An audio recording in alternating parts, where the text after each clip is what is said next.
진실로 너희에게 이르노니 너희가 돌이켜 어린 아이들과 같이 되지 아니하면 결단코 천국에 들어가지 못하리라. 그러므로 누구든지 이 어린 아이와 같이 자기를 낮추는 그이가 천국에서 큰 자니라.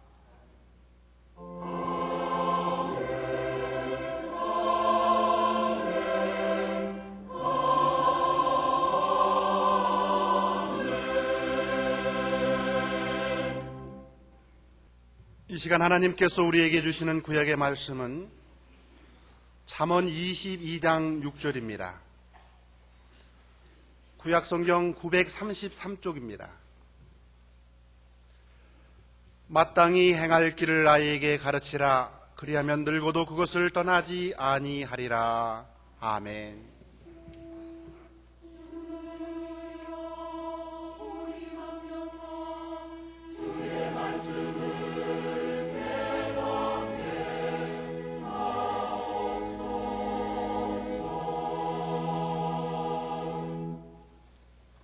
하나님께서 우리에게 주시는 신약의 말씀은 에베소서 6장 4절입니다.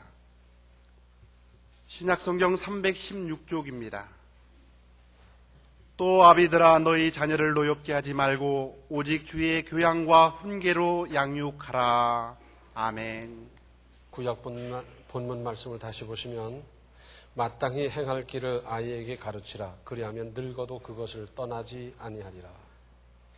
이 말씀을 쉽게 풀어보면 어렸을 때 제대로 가르쳐 놓으면 늙도록 바르게 살아갈 수 있다 하는 말씀입니다.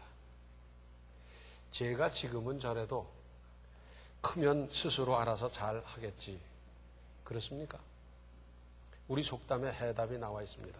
될성 부른 나무는 떡잎부터 알아본다고. 어려서부터 제대로 해야 잘 자란다, 잘 된다. 그 말 아니겠어요? 그래서 좋은 것, 바른 것, 일찍부터 잘 가르쳐야 한다는 성경 말씀을 마음에 새기십시오.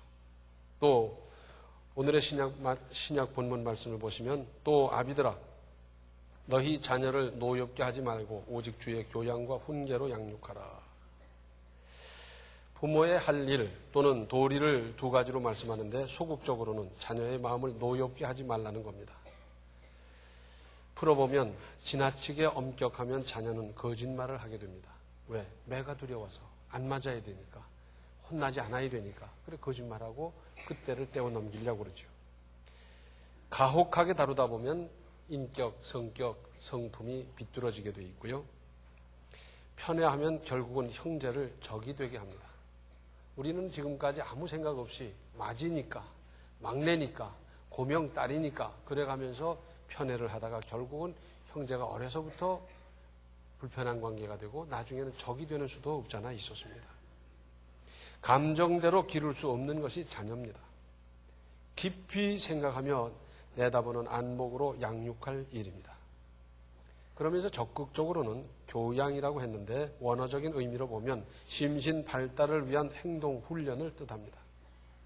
그래서 직접 해보도록, 경험하도록, 힘쓰도록 그런 훈련 과정을 부과해야 된다는 겁니다. 그러면서 훈계란 말로 가르치는 훈련입니다. 이것은 이런 거란다. 그러면서 부모님이 하나하나 잘 가르치는 것. 그것을 그냥 하는 게 아니라 주의 그랬어요. 즉 자기의 주장이나 기분 또는 부모의 이상이나 목표대로가 아니라 주의 뜻대로 하는 훈련이어야 한다 하는 겁니다. 이러한 바탕에서 오늘날의 자녀 교육에 대해서 생각해 보면 먼저 자녀는 하나의 인격체로 존중하며 길러야 합니다. 어린이날, 어린이 주일이 왜 생겼습니까? 사실은 이러한 대우를 못 받고 비인격적 또는 학대받는 어린이가 많았던 데서부터 시작된 것 아니겠습니까? 고기도 먹어본 사람이 잘 먹는다고 존중이 여김을 받아본 자기 경험을 바탕으로 인생을 살아가면서 주변 사람들을 존중이 여기며 원만한 인간관계를 만들어갈 수 있습니다. 평소에 무시당하고 비하당하거나 모독당하면서 자란 사람이 그것이 몸에 배어서 저도 그렇게 말하고 행동하면 누가 그런 사람과 함께하려 하겠습니까? 어떤 분이 회사를 그만뒀어요. 그래서 물어봤습니다. 구조조정으로 밀려난 겁니까? 아니래요. 그러면 정년퇴직하신 겁니까? 그것도 아니래요. 그러면 그 회사가 형편이 지금 어렵습니까? 그것도 아니래요. 그럼 봉급이 적습니까? 아니래요. 그런데 왜 퇴직했습니까? 그랬더니 사장이 도무지 사람에게 그렇게 가혹할 수가 없대요. 욕을 해야 되는데 아주 참을 수 없는 모욕적인 욕을 가해가는데 이거 참는 것도 하루 이틀이지 이제는 더 이상 못 참겠습니다. 도저히 더 참을 수가 없어서 그만두고 그 후에 뭐 어떻게 살지 이것 생각할 것도 없이 그냥 그만뒀다는 거예요. 얼마나 모욕이 쌓이고 쌓였으면 그런 결정을 내렸겠습니까? 그러다 보면 사업이 제대로 되겠습니까? 사회생활을 원만하게 할 수 있겠습니까? 사람은 보면서 배우고 분위기를 먹으며 자라고 사는 법입니다. 어떤 아버지는 기분이 좋으면 자녀들을 데리고 백화점에 가서 아주 비싼 장난감, 옷, 무슨 신발 사달라는 대로 다 푸짐하게 사주는 거예요. 그리고는 또 외식을 시켜주는데 잔뜩 배불리 먹게 해주고요. 그러다가 수틀리면 가죽 격대를 풀어서 자녀들을 복날 개패듯이 때리는 겁니다. 이게 사랑입니까? 분풀입니까? 뭡니까? 아닙니다. 이래서는 안 됩니다. 범위를 좁혀보면 어린이들이 학교에서 다른 친구를 괴롭히거나 왕따시키는 것은 존중이 여기는 것과는 정반대의 현상인데 내 아이는 안 그렇겠지. 공연히 안심하지 마십시오. 내 아이도 분위기에 휩쓸려서 그렇게 할 수도 있습니다. 우리는 이렇게 가르쳐야 합니다. 너희는 약한 사람은 더 잘 보살피고 왕따 당하는 사람은 네가 잘 감싸야 하느니라. 이것이 성경 정신 아니겠습니까? 어떤 부모님은 그냥 입에 그렇게 배어 있어요. 그래서 니까지 끼, 너 따위가 막 그러는 거예요. 아닙니다. 너는 인류 역사 이래 오로지 한 사람밖에 없는 귀중한 존재다. 너를 향하신 하나님의 뜻이 있고 계획이 있단다. 이걸 끊임없이 가르쳐 줘야 됩니다. 저희가 어렸을 때는 그런 욕들을 많이 하더라고요. 빌어먹을 놈. 그러다 보니 6.25 때 부모를 잃고 고아가 돼서 빌어먹는 사람이 얼마나 많았는지 몰라요. 그보다 더한 욕이 뭐냐? 나가 되져라. 그래 전부 나가 되졌어요. 전쟁터에 나가 죽고요, 물에 빠져 죽고요, 차에 치여서 죽고요, 자기 집에서 못 죽고 전부 나가 되진 사람이 그렇게 많아요. 말을 잘해야 됩니다. 말을 함부로 하면 안 돼요. 그렇다고 자녀의 종이 되라는 것이 아닙니다. 어떤 사람은 자녀의 종이 된 사람이 있더라고요. 시작은 간단한 데서부터 됐어요. 그래서 제 마음에 안 들면 나 밥 안 먹을 거야. 아이고 밥 안 먹으면 안 되지. 그래서 막 무리한 요구도 들어주는 거예요. 조금 커서는 제 요구 안 들어주면 나 학교 안 간다. 그러니까 또 학교는 보내야 되니까 막 그 무리한 요구를 들어주다 보니까 나중엔 자식의 종이 돼버렸어요. 어떤 어머니가 글을 썼는데 그래요. 그런 여러 가지를 쭉 쓰고는 남편이 이렇다면 자기는 세상 없어도 이혼하고 말 거라는 거예요. 자식이니까 어쩔 수 없이 들어주고 살려니까 이게 보통 고통스러운 일이 아니라 그래요. 그런데 거기는 한 가지 빠져 있어요. 자기가 그렇게 만들었거든. 자기가 그렇게 만들어 놓고 그건 쏙 빼놓고 자식만 원망하고 있는 그 모습을 볼 수 있었습니다. 또 자녀를 사랑하는 방법에 대해서 깊이 생각하십시오. 어린이들이 뭐 하는 걸 보면 좀 서툴기도 하고 그러다 보니까 우선 안 됐다는 것 때문에 엄마가 해주고 아버지가 해주고 가족이 해주고 이러는 일, 잘하는 일이겠습니까? 가령 애기들이 이제 젖대고 밥 먹고 그러다가 숟갈질을 배우게 될 때 어떻습니까? 입에 들어가는 것보다 나오는 게 훨씬 많아요. 그렇죠? 그래 옷 다 버리고 막 입이 막 엉망이 되고 그러다 보니까 엄마가 부지런히 먹여주는데 몇 살까지 먹일 겁니까? 몇 살까지 먹이겠습니까? 이러다가 자녀를 못 쓰게 만들고 있습니다. 길게 보고 기르십시오. 부모가 없으면 아무것도 못하는 아이들이 왜 그렇게 많은지, 라면도 못 끓여 먹는 대학생을 도대체 어디에다 쓰겠습니까? 어떤 상황에서든지 스스로 판단하고 행동하는 자율성과 창의성을 길러주어야 하는데 예전에는 보호받지 못하고 존중받지 못한 것이 큰 문제였다면 오늘날은 부모의 과보호가 얼마나 큰 문제입니까? 너무 보호해서 문제입니다. 30이 돼도 보호하고 대학생이 돼도 머리를 빗어주고, 부모를 비롯한 보호자가 없어도 제 힘과 제 지혜로 살아가도록 가르치십시오. 어디에 던져놓아도, 즉 사막이나 눈밭에 던져놓아도 살아남고 뚫고 나갈 수 있도록 길러야 합니다. 하나부터 10까지 엄마에게 물어봐서 시키는 대로 하는 사람은 어디에도 쓸데없다는 사실을 알아야 합니다. 자율적인 능력을 길러줘야 돼요. 저는 4살 때부터 집을 봤습니다. 그때 제 친구 아이들은 엄마 어디 간다 그러면 울며 불며 치맛꼬리 붙잡을 때 너는 집 봐. 그래서 저는 집 봤어요. 그때 집이 컸거든요. 중문이 있고 대문이 있는데 어른들 나가시면 있는 대로 문을 다 잠궈버렸어요. 그리고 문 두드리면 봐가지고 아는 사람이면 열어주고 모르는 사람은 안 열어줬어요. 우리 어머니 잘하셨잖아요. 또 겸손을 가르치십시오. 오늘날 자녀 교육의 문제 중에 누구도 이 점을 생각하지 않는 것 같습니다. 똑똑하다고, 공부 잘한다고, 재능이 뛰어나다고, 잘생겼다고 그러면서 잘한다.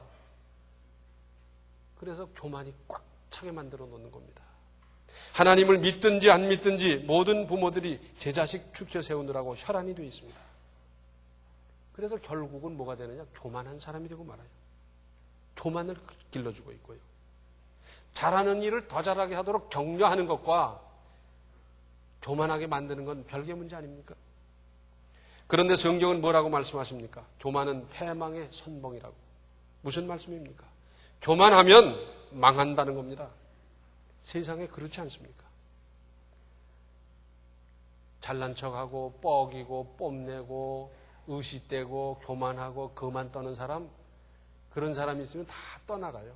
친구도 떠나가고 친척도 떠나가고, 그래 잘났으면 너 혼자 해봐라. 그러고 다 떠나가게 돼 있어요. 겸손하면 하나님의 보호와 보장이 따른다고 성경은 수없이 말씀하고 있습니다. 실제 사회생활에서도 경험해 보지 않습니까? 그래서 사람이 인격이 대단하고 지위가 있어도 겸손하면 사람이 모입니다. 친구가 모이고 도와줄 사람이 줄을 잇고, 그러면서 세상을 윤택하게 살아갈 수 있는 것 아니겠습니까? 자녀가 똑똑합니까? 재능이 뛰어납니까? 무슨 장점이 있습니까? 겸손부터 가르치십시오. 그래야 살 수 있습니다. 그래야 하나님의 도우심이 따르는 인생이 될 수 있습니다. 어떤 엄마가 아들을 몇 수를 시켜서 제일 좋다는 대학에 입학시켰어요. 그러고 났더니 막 어깨에 힘을 주고 얼마나 뽐내는지 자랑하고 싶어서 입이 근질근질해서 견딜 수가 없어요. 그러다 친구를 만났습니다. 이 얘기를 하다 보니까 그랬다 그러면서, 그래 네 아들은 어디 보냈냐? 어느 대학 보냈다. 그랬더니 그것도 대학이라고 보냈냐? 그랬어요. 얼마나 상처를 받았겠어요. 그런데 그 사람은 지금 현재 쫄딱 망해서 자기 한 몸 어디 눕힐 자리도 없는 사람이 되고 말았어요. 잘 기억하십시오. 또 무엇보다도 하나님의 복을 받을 수 있는 믿음이 되도록 가르치십시오. 누가 뭐래도 인간의 생사화복은 하나님의 장중에 있지 않습니까? 그 하나님의 은혜를 받으며 살아가도록 가르치십시오. 저희가 어렸을 때 우리 어머니는 늘 그러셨어요. 사람은 제 사랑 제가 끼고 나느니라. 그 말씀의 뜻은 이거예요. 사랑받게 하면 사랑받고 복받게 하면 복받는다는 거예요. 허는 짓마다 나쁜 짓을 해놓고 왜 나를 사랑 안 합니까? 사랑하게 생겼어요. 허는 짓마다 못 믿을 짓을 해놓고 왜 나를 믿지 못합니까? 누가 믿어줘요? 안 믿지요. 그런데 그가 하는 일이 사랑스럽고 참 대견스럽고 그러면 사랑하지 말라 그래도 전혀 관계없는 사람도 핏줄과 인연도 없어도 그 사람을 사랑하고 싶은 마음이 생겨나지 않습니까? 하나님 앞에서도 하나님께서 이렇게 내려보셨을 때 참 사랑하고 싶고 돌봐주고 싶고 복을 주고 싶고 은혜 주고 싶은 그런 인생을 살도록 자녀를 길러야 되지 않겠느냐, 그 말씀입니다. 그러기 위해서는 부모의 신앙 모범이 참으로 중요합니다. 어려운 일을 만났을 때 이런 상상을 해볼 수 있습니다. 그저 골치 아프다고 머리부터 싸매고는 들어 누웠다 앉았다 하면서 이건 누구 때문에 그렇다고 뭐 욕에 욕을 해야 되고 막 그러다 보면 자녀들이 보면서 그럽니다. 이건 아닌데 우리 엄마가 집사님인데, 우리 아빠가 집사님인데, 이렇게 해결하는 건 아니지 않는가. 반면에 어려운 일을 만나서 자녀들이 봐도 참 참기 힘든 모욕이고 고통이고 그런데도 입 떡 다물고 하나님께 기도하면서 눈물 흘리면서 철야하며 금식하며 그 순환의 수모를 쭉 이겨가는 모습을 보면서 맞다. 우리 어머니는, 우리 아버지는 진짜 집사님이다. 앞으로도 내가 살아가다가 무슨 일을 만나면 나는 저렇게 극복하고 이겨낼 거다. 저렇게 이겨나가게 하신 하나님께서 나도 이겨낼 수 있게 하실 것을 나는 믿습니다. 그렇게 되는 것 아니겠어요? 기도를 가르치고 말씀 중심으로 말씀을 받고 깨달은 대로 작은 것이라도 실천하는 믿음으로 바르게 사는 훈련이 필요합니다. 믿음은 정직한 겁니다. 거짓말 잔뜩 하면서 무슨 믿음이라고, 이건 천만의 말씀. 믿음은 정직이다. 혹 내가 불리하더라도 정직을 잃지 말아라. 정직하게 살아야 되느니라. 가르쳐야죠. 성실하게 살아가는 것, 이건 믿음 아니겠어요? 보는 사람이 있건 없건 우리는 하나님 앞에서 사는 사람인데 성실하게 사는 것, 이것이 믿음 아니겠어요? 전에 월남전 때 보니까 미군 공병대에서 막사를 지어서 한국군에게 인계하는 겁니다. 지금 그 공사를 하고 있어요. 옆에서 가만히 보니까 우리나라 사람 일하는 거와 달라요. 우리는 이 작업을 하면 어떻게 합니까? 50분이 되면 호루라기 불어서 10분간 휴식, 그러면 쉬고, 또 호루라기 불어서 작업 개시, 그럼 작업하고, 또 점심시간 되면 호루라기 불어서 점심 먹으라고, 또 1시 되면 작업 개시 그러고, 또 일과 끝. 다 그 누군가 외쳐줘야 되는 거예요. 근데 그 사람들 보니까 뭐 워낙 더우니까 팬티바람에 그저 모자 하나 쓰고 하니까 누가 누군지 전혀 모르겠고 누가 지휘관인지 뭐 아무것도 모르겠어요. 그런데 열심히 봤더니 50분 되니까 내려와서 쉬는 거예요. 정시 되니까 올라가서 뚝딱거리고 일하고 제 맡은 일 쭉 하고, 시간 되니까 다 모여서 또 같이 식사하고, 또 시간 되니까 일하고, 시간 되니까 다 끝내고, 누가 이래라 저래라 안 하는데도 성실하게 하는 거예요. 그 땀을 흘려가면서 우리보다 앞서 있구나, 그런 생각을 했어요. 도둑질한 것에 대한 잘못을 느끼기보다는 도둑이야 했더니 그 도둑이야 부른 그 사람을 나무랜다면 되겠습니까? 하나님 앞에서 사는 우리는 하나님 보고 계신 것을 생각하면서 늘 무슨 일이나 성실히 할 일입니다.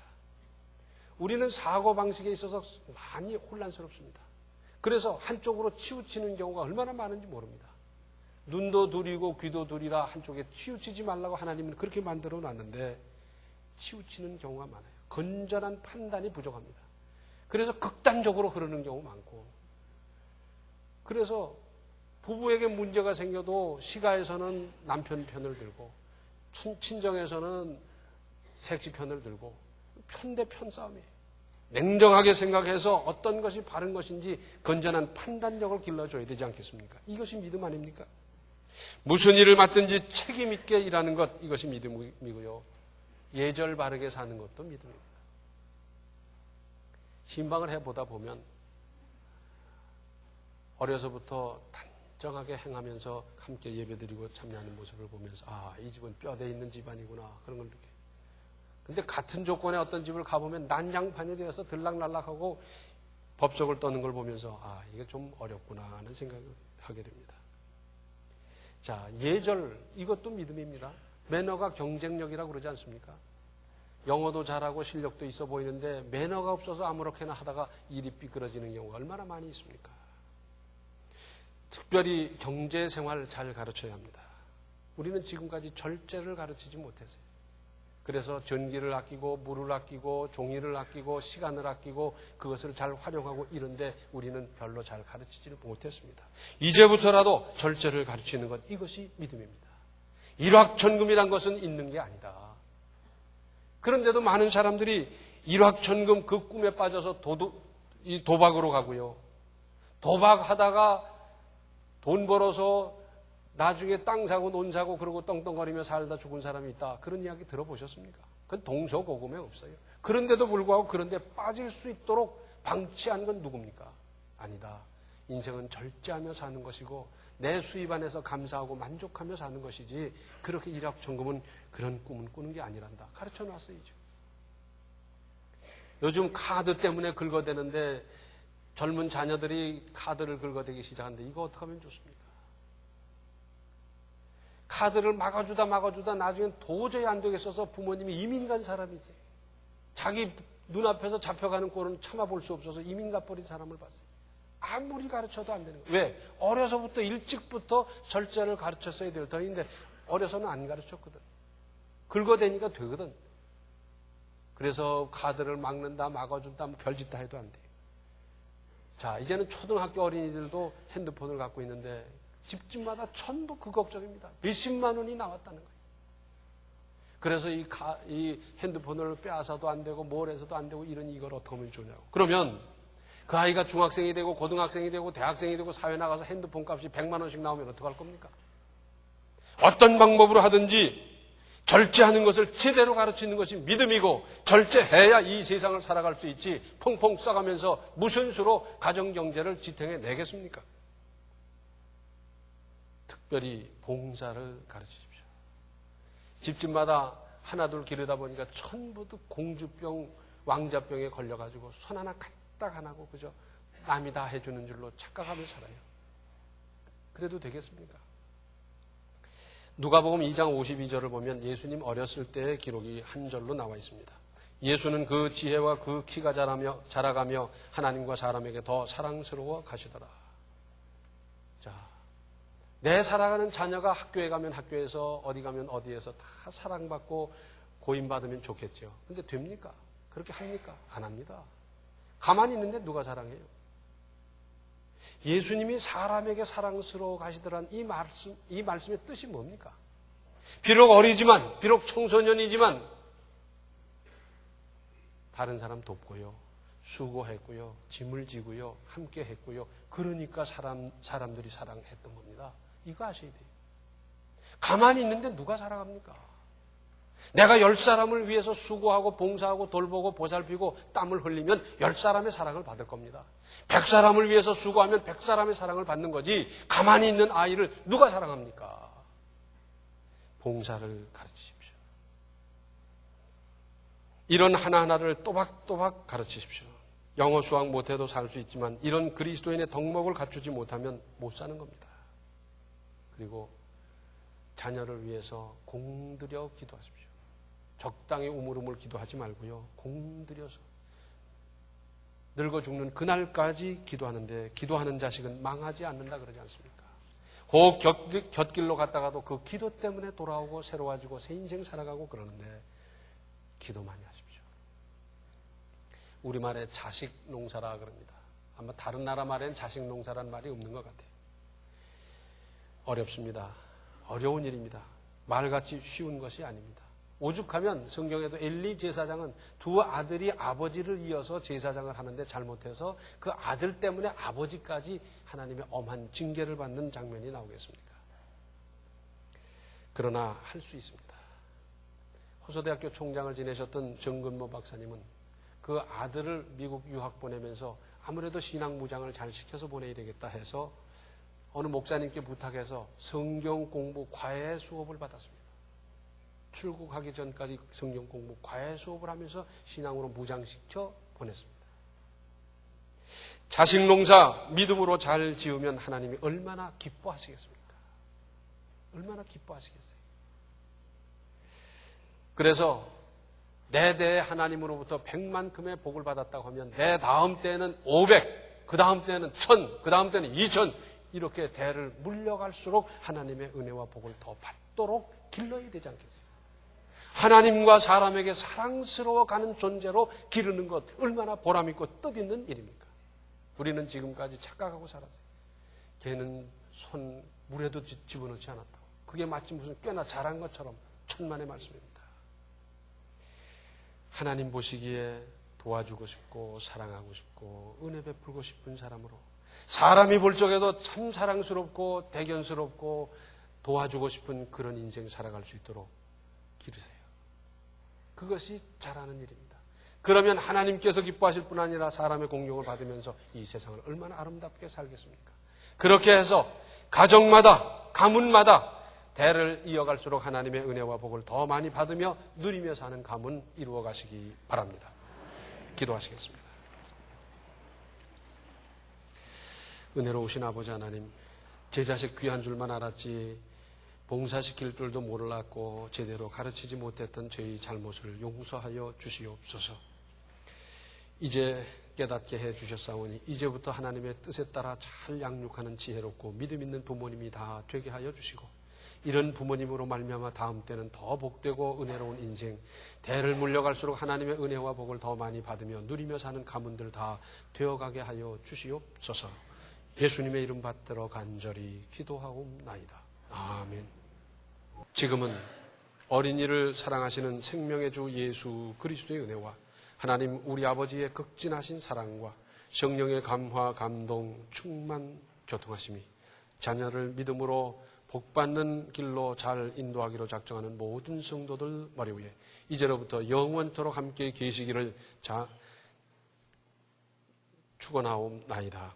아멘.